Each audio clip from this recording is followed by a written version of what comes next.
탐욕은 사람의 눈을 멀게 하지만 어떤 것은 사람보다 더 사람다운 눈을 가졌습니다. 어린아이가 살아 돌아왔습니다. 그런데 그 아이의 얼굴에는 칼자국도 화상도 아닌 바람이 지나간 자국 같은 흉터가 남아 있었지요. 그리고 그 흉터를 본 순간 집안의 새 안주인 후처는 입술이 새파랗게 질렸습니다. 저 아이 죽었어야 했는데 이야기 한 판 시작해 보겠습니다. 본격적인 사연 시작 전 구독과 좋아요 한 번씩 부탁드립니다. 그리고 이 영상이 마음에 와 닿으셨다면 댓글도 남겨주세요. 댓글 남겨주신 모든 분들이 머무시는 그 자리에 이 이야기처럼 진흙 속에 피어나는 연꽃같이 늘 행운이 가득하시길 바라겠습니다. 조선 중기 강원도 깊은 산골 물길이 좋은 곳에 커다란 물레방아 집이 있었습니다. 그 집이 얼마나 부자였냐면 쌀을 찢는 방아 소리가 새벽부터 밤까지 끊기지 않았고 마을 사람들은 그 집을 이렇게 불렀지요. 방아 소리 끊기면 마을이 굶는다. 그만큼 온 마을에 먹고 사는 일이 그 집 소나기에 있었습니다. 집 주인은 장문수라는 양반이었습니다. 키가 크고 말투가 단단했으며 무엇보다 본처인 이씨 부인과 금슬이 무척 좋았습니다. 마을 사람들은 그 부부를 보며 말했지요. 저렇게 서로 아끼는 부부도 드물지. 하지만 그 부부에게는 가슴을 파고드는 한 가지 슬픔이 있었습니다. 자식이 없었습니다. 혼인한 지 10년이 넘도록 자식의 울음소리 한 번 들어보지 못했지요. 이씨 부인은 절에 가서 100일 기도를 드렸고 장문수는 밤마다 하늘에 절을 올렸습니다. 제발 한 명이라도 그런 기도가 통했는지 어느 해 겨울 이씨 부인이 임신을 했습니다. 그날 장문수는 사당에 들어가 조상님께 큰 절을 올렸고 집안의 종들까지 모두 절을 했습니다. 제발 이번엔 무사히. 온 집안이 조심조심 이씨 부인의 배를 마치 유리 항아리 다루듯 보살폈습니다. 하지만 기쁨은 오래가지 못했습니다. 해산날이 다가왔을 때 난산이었습니다. 이씨 부인은 밤새도록 신음했고 산파는 손을 떨며 말했지요. 대감마님, 아이가 나오질 않습니다. 이대로라면 둘 다. 장문수는 방문 밖에서 두 주먹을 불끈 쥔 채 땅만 내려다보았습니다. 이씨 부인의 비명이 밤새도록 집을 흔들었습니다. 그리고 새벽녘 아기 울음소리가 들렸습니다. 으아! 장문수는 문을 박차고 들어갔고 산파가 피 묻은 강보를 내밀었습니다. 아드님입니다. 장문수는 떨리는 손으로 아기를 받아들었습니다. 아들, 그토록 기다리던 적자. 이씨 부인은 얼굴이 새하얗게 질린 채 눈을 겨우 뜨고 아기를 바라보았습니다. 그리고 숨처럼 얇은 목소리로 말했습니다. 저 아이, 이름을 지어주세요. 장문수는 눈물을 삼키며 답했습니다. 문아. 글처럼 맑고 강물처럼 오래 흐르라고 문하라 하겠소. 이씨 부인은 희미하게 미소를 지었습니다. 하지만 그 미소는 오래 머물지 못했습니다. 며칠 후 이씨 부인은 산후병을 이기지 못하고 아이 손을 한 번 더 쥐어보지도 못한 채 세상을 떠났습니다. 장문수는 그날 사람이 낼 수 있는 가장 낮은 울음을 냈습니다. 으윽. 아들을 얻었지만 아내를 잃었습니다. 기쁨과 슬픔이 한 손에 함께 쥐어진 날이었지요. 장례를 치르고 한 달쯤 지났을 때였습니다. 한양에서 관아 전령이 급히 내려왔습니다. 대감, 왕명입니다. 변경으로 나가시라 하옵니다. 기한은 보름. 거역할 수 없습니다. 장문수는 멍하니 서 있었습니다. 아내는 이제 막 땅속에 묻혔고 아들은 아직 누워서 울기만 하는데 어찌 떠나란 말입니까? 하지만 왕명은 왕명. 거역하면 역적이 됩니다. 장문수는 울면서도 떠날 수밖에 없었습니다. 그는 집안에서 가장 믿는 유모를 불렀습니다. 유모는 이 씨 부인을 어릴 때부터 돌보던 사람으로 마음씨가 곱고 말이 없는 사람이었지요.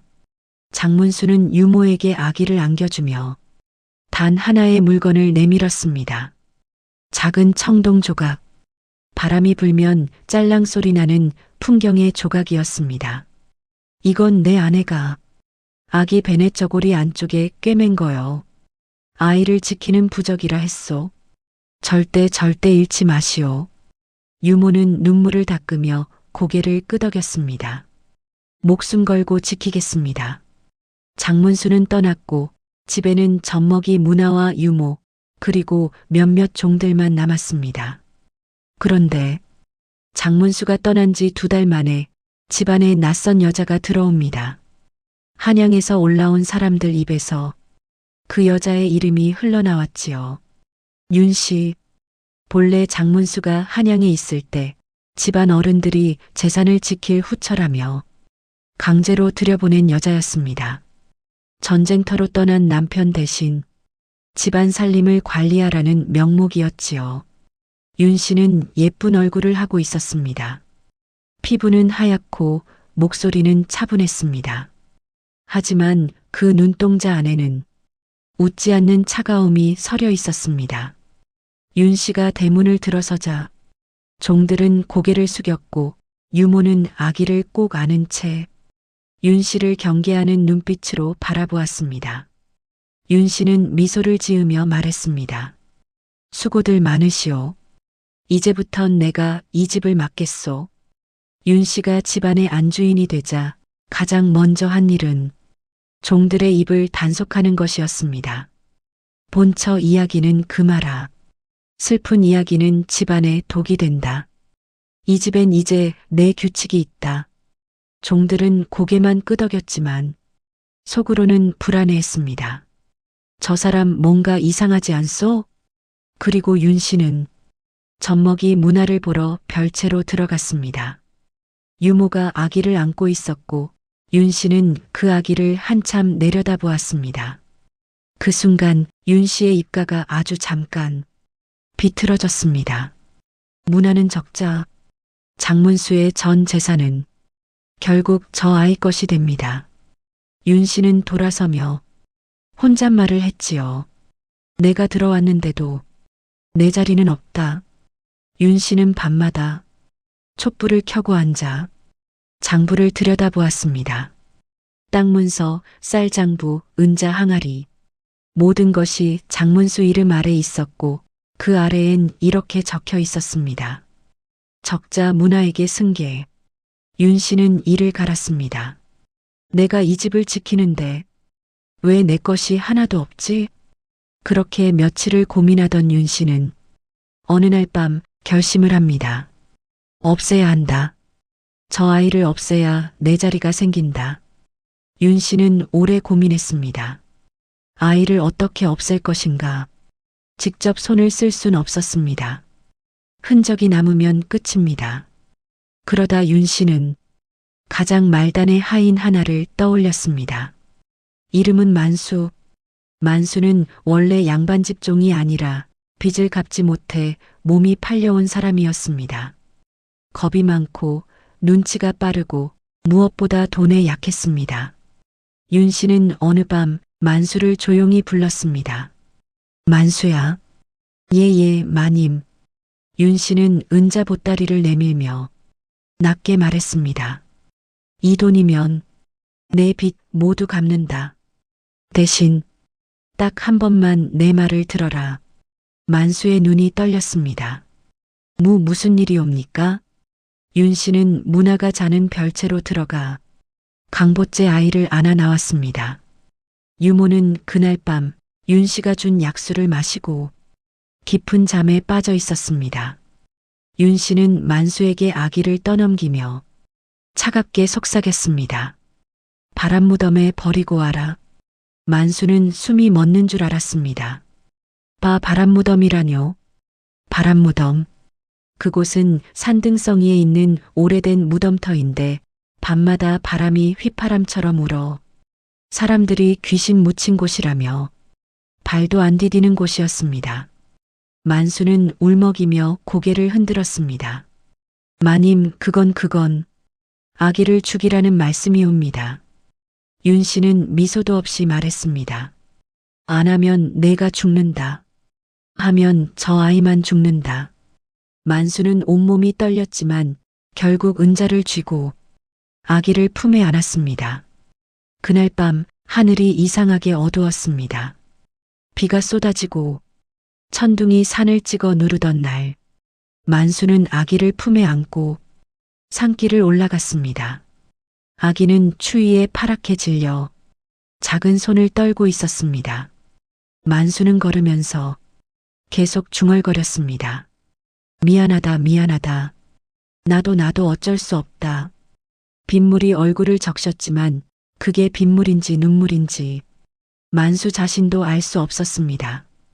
바람 무덤에 도착하자 정말로 바람이 울었습니다. 휘익, 휘익. 사람 목소리 같은 바람, 귀신이 우는 것 같은 바람. 만수는 떨리는 손으로 아이를 무덤 돌틈에 내려놓았습니다. 아기는 울음조차 약했습니다. 으응. 만수는 눈물을 흘리며 아기에게 절을 했습니다. 다음 생엔 좋은 곳에 태어나거라. 그리고 돌아섰습니다. 그때였습니다. 무덤 너머 풀숲에서 사각, 사각, 발자국 소리가 들렸습니다. 만수는 숨을 멈추고 천천히 고개를 돌렸습니다. 거기엔 늑대가 있었습니다. 아니, 늑대라 하기엔 너무 컸습니다. 회색 털에 눈빛이 깊은 산의 주인 같은 짐승. 만수는 그 자리에서 주저앉을 뻔했습니다. 먹히겠구나. 그런데 그 늑대는 아기에게 달려들지 않았습니다.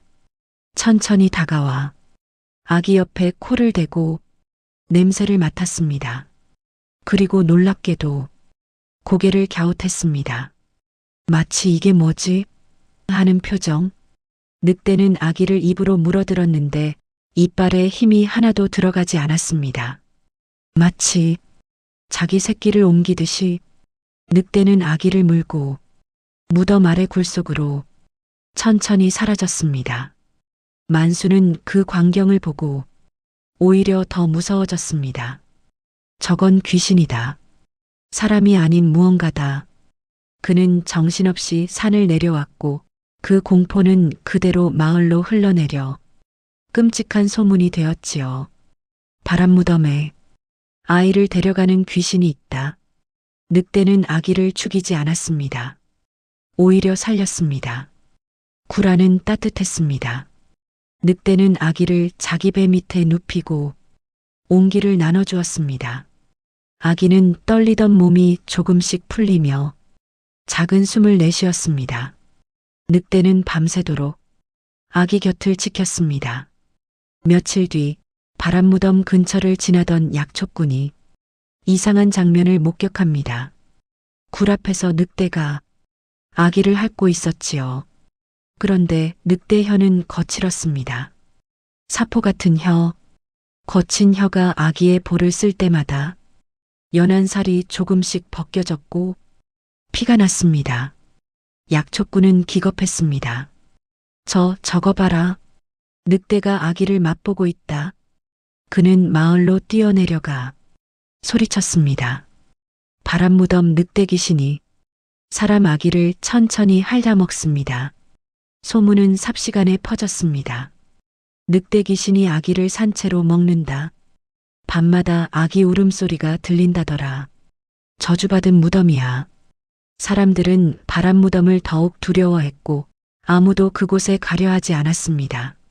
하지만 진실은 달랐습니다. 늑대는 아기를 깨끗이 하려 했고 사랑을 표현하려 했습니다. 그 방식이 너무 거칠었을 뿐입니다.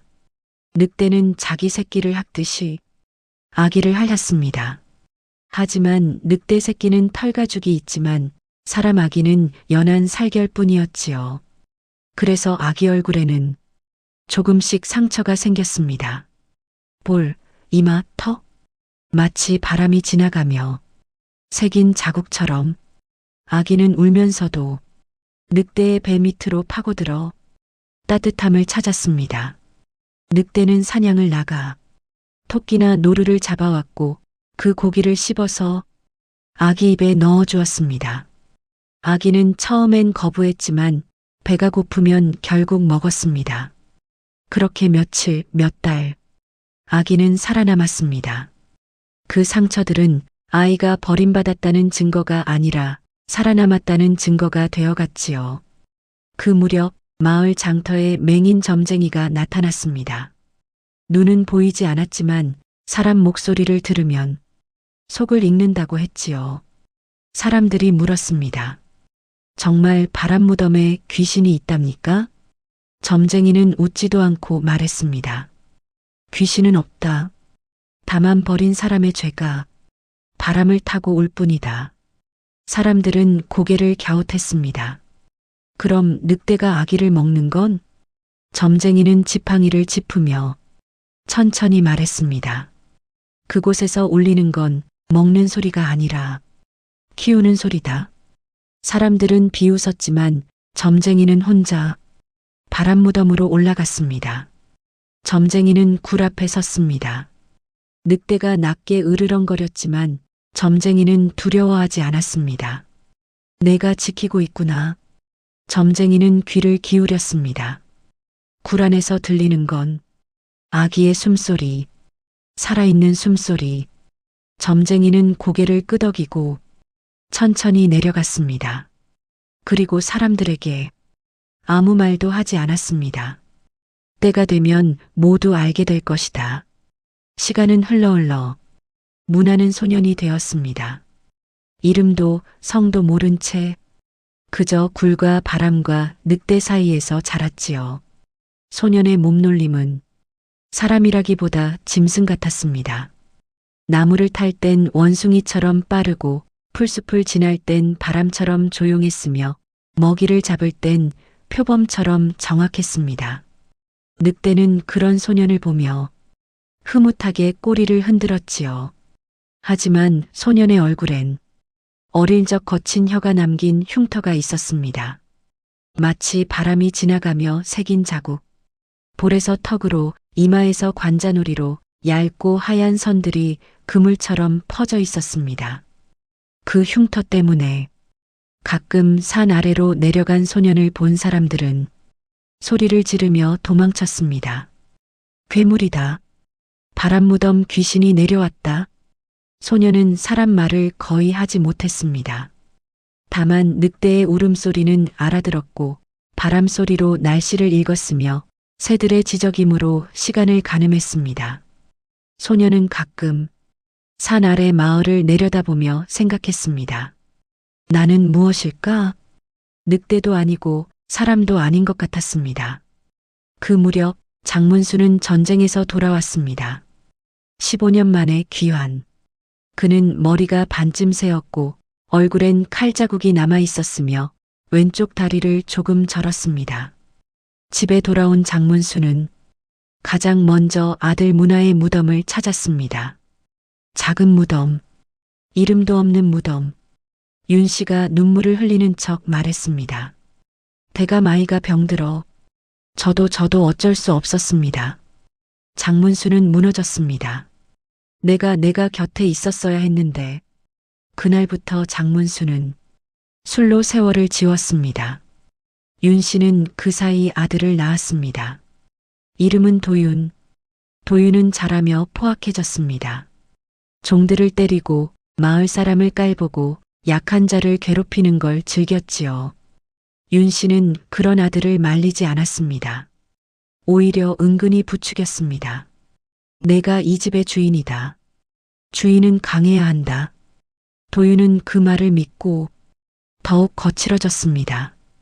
어느 봄날 도윤이 사냥을 나갔습니다. 오늘은 큰 사슴을 잡아야지. 하지만 도윤은 욕심만 앞섰지 산을 아는 법이 없었습니다. 길을 잃었습니다.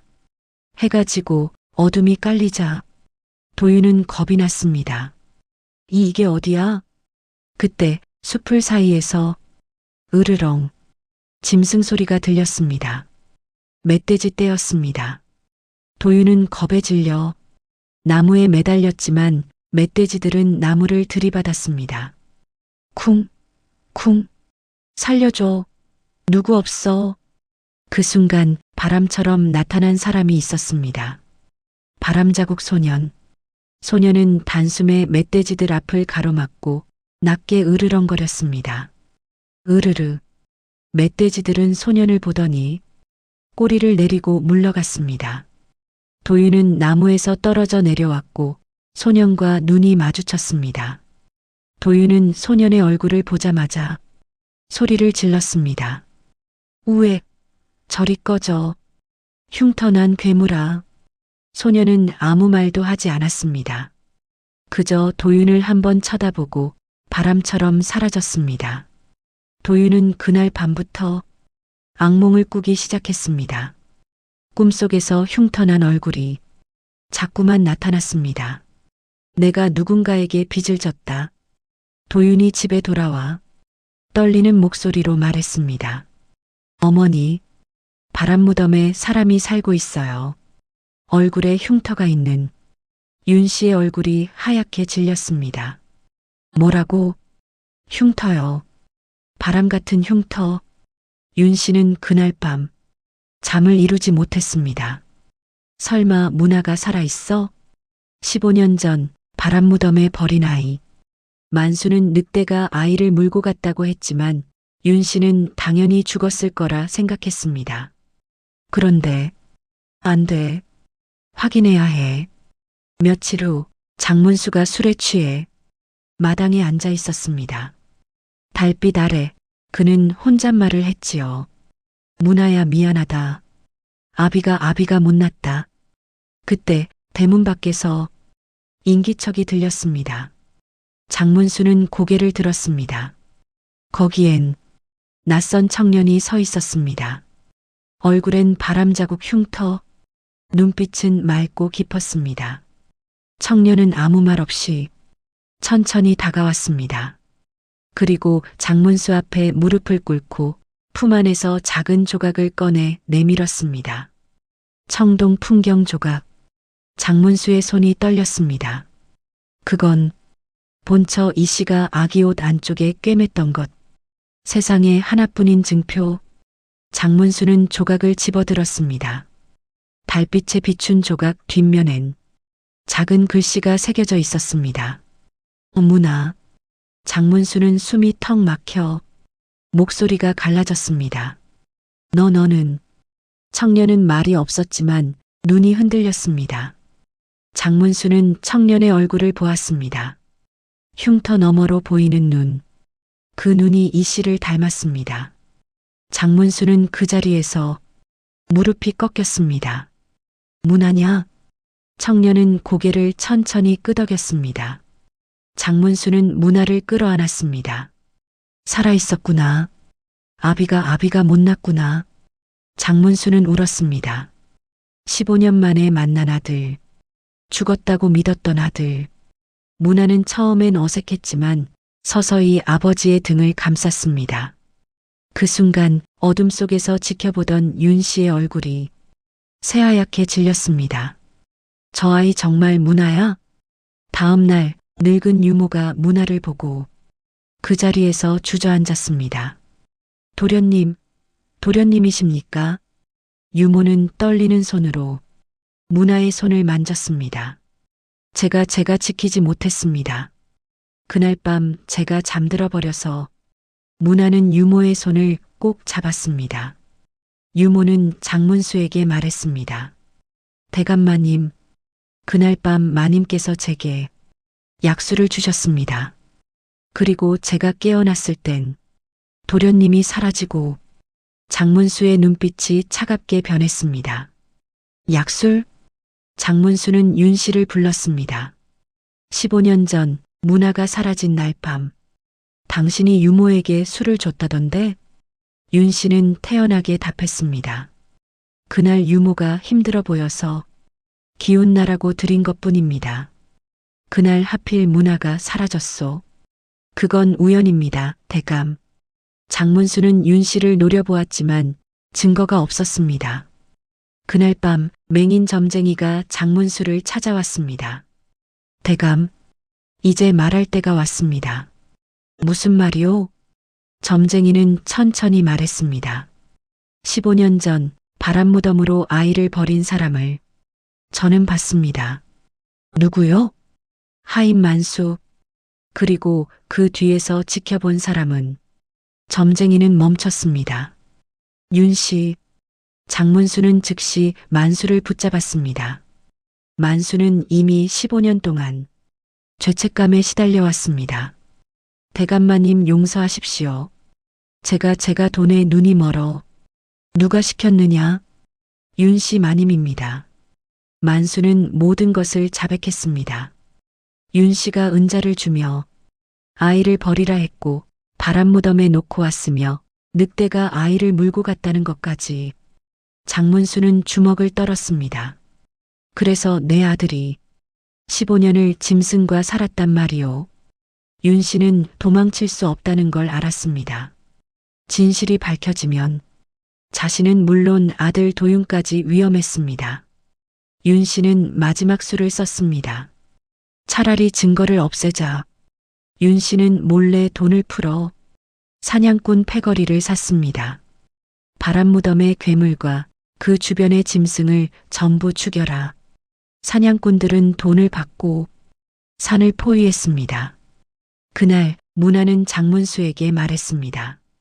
아버지, 저를 키워준 이에게 인사를 드리고 싶습니다. 장문수는 고개를 끄덕였습니다. 그래, 함께 가자. 둘은 바람무덤으로 올라갔습니다. 굴 앞에서 늙은 늑대가 기다리고 있었습니다. 이제 털은 희끗희끗하고 걸음걸이도 느렸습니다. 문화는 늑대 앞에 무릎을 꿇고 이마를 땅에 대었습니다. 어머니. 늑대는 문화의 머리를 코로 밀며 낮게 울었습니다. 장문수는 그 모습을 보며 눈시울이 뜨거워졌습니다. 이 늑대가 내 아들을 살렸구나. 그때 사냥꾼들이 사방에서 나타났습니다. 활시위를 당기는 소리. 직. 문화는 재빨리 장문수를 끌어당겼습니다. 아버지, 엎드리세요. 화살이 날아오려는 순간 산 위에서 낮고 깊은 울음이 터졌습니다. 늑대의 울음. 아우.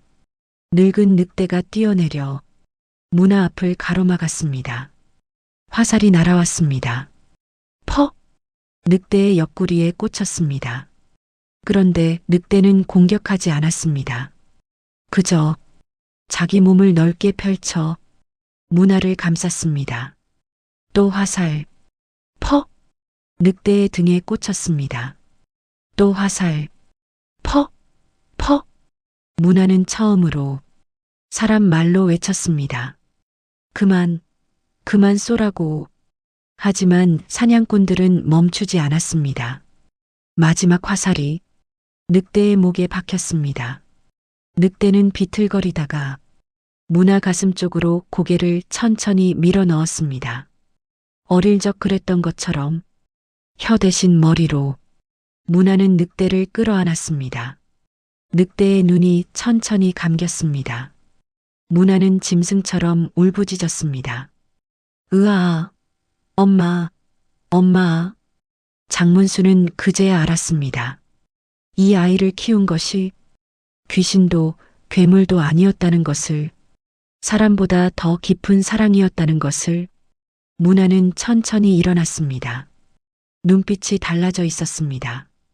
사냥꾼들은 본능적으로 뒷걸음질 쳤습니다. 저 눈빛. 문화는 짐승처럼 달려들었습니다. 사냥꾼들은 속수무책으로 쓰러졌습니다. 사냥꾼들이 모두 제압되고 장문수는 윤 씨를 불러들였습니다. 관가의 사또까지 함께했습니다. 맹인 점쟁이가 다시 나섰습니다. 제가 모든 걸 봤습니다. 15년 전 윤 씨가 만수에게 은자를 주며 아기를 버리라 했습니다. 만수도 무릎을 꿇고 자백했습니다. 제가 바람 무덤에 아기를 버렸습니다. 유모도 증언했습니다. 그날 밤 윤 씨 마님이 주신 술을 마시고 정신을 잃었습니다. 장문수는 윤 씨에게 물었습니다. 변명이 있소? 윤 씨는 끝까지 부인했습니다. 거짓말입니다. 저는 아무것도. 그때 문화가 품에서 무언가를 꺼냈습니다. 베넷저고리. 15년 동안 늑대굴에 보관되어 있던 어머니가 만든 베넷저고리. 그 안쪽에는 청동 풍경 조각이 꿰매져 있던 자리와 이씨 부인의 수놓은 글씨가 남아 있었습니다. 문화. 윤 씨는 그 글씨를 보자 얼굴이 새하얗게 질렸습니다. 저 저건. 사또가 물었습니다. 이 베넷저고리를 아시오? 윤 씨는 무너졌습니다. 저는 그냥 제 자리를 지키고 싶었을 뿐입니다. 윤 씨는 관가로 끌려갔습니다.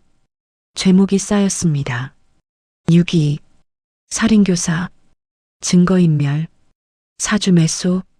사또는 판결을 내렸습니다. 윤 씨는 귀양을 보낸다. 윤 씨는 귀양길에 올랐습니다. 그 길은 바람무덤을 지나갔습니다.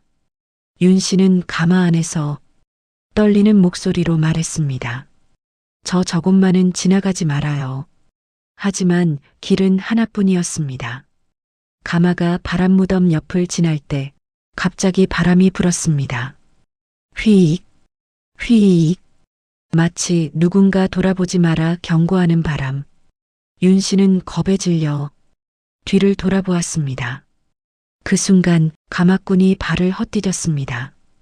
가마가 기울어지고 윤 씨는 낭떠러지 아래로 떨어졌습니다. 으악! 아무도 손을 잡지 못했고 윤 씨는 안개 속으로 사라졌습니다. 마을 사람들은 나중에 속삭였습니다. 바람이 데려갔구나. 저주받은 자의 끝은 저렇지. 며칠 후 문화는 바람무덤으로 올라가 늑대의 무덤을 만들었습니다. 정성껏 돌을 쌓고 그 앞에 작은 표지를 세웠습니다. 나를 키워준 어머니. 장문수는 문화를 데려가려 했습니다. 문화야, 이제 집으로 가자. 내 자리는 여기가 아니라 집이란다. 하지만 문화는 고개를 저었습니다. 아버지, 저는 여기가 집이었습니다. 장문수는 울며 고개를 끄덕였습니다. 그럼 약속하자. 석해 뒤엔 함께 내려가자. 예. 석해가 흐르고 문화는 마침내 산을 내려왔습니다. 장문수는 아들을 끌어안았습니다. 잘 왔다, 문화야. 문화는 사람들 사이에서 살기 시작했습니다. 처음엔 어색했지만 조금씩 사람의 말을 배우고 사람의 예절을 익혔습니다. 어느 날 마을 사람이 물었습니다. 그 얼굴의 흉터는 무슨 흉터요? 문화는 바람을 한번 바라보고 조용히 말했습니다. 저를 낳아준 어머니는 사람이고 저를 키워준 어머니는 늑대였습니다. 이 흉터는 저주가 아니라 누군가가 끝까지 저를 지켜준 흔적입니다. 사람들은 숙연해졌습니다. 그날 밤 바람무덤에서 풍경 소리가 났다고 합니다. 짤랑, 짤랑. 마치 누군가가 잘 컸다 하고 웃어주는 것처럼 문화는 창문을 열고 그 소리를 들었습니다. 눈물이 흘렀지만 그 눈물은 슬픔이 아니었습니다. 감사였습니다. 사람이 버린 아이를 바람이 키웠습니다. 아니, 바람이 아니라 사랑이 키웠습니다. 세상에서 가장 거친 하지만 가장 따뜻한 사랑이. 이야기는 여기서 끝이 났고 사람들은 오래도록 말했습니다. 탐욕은 사람을 망치지만 사랑은 사람을 살린다고. 그 사랑이 어디서 왔든 누구에게서 왔든 사랑은 사랑이라고. 끝까지 시청해 주셔서 대단히 감사합니다.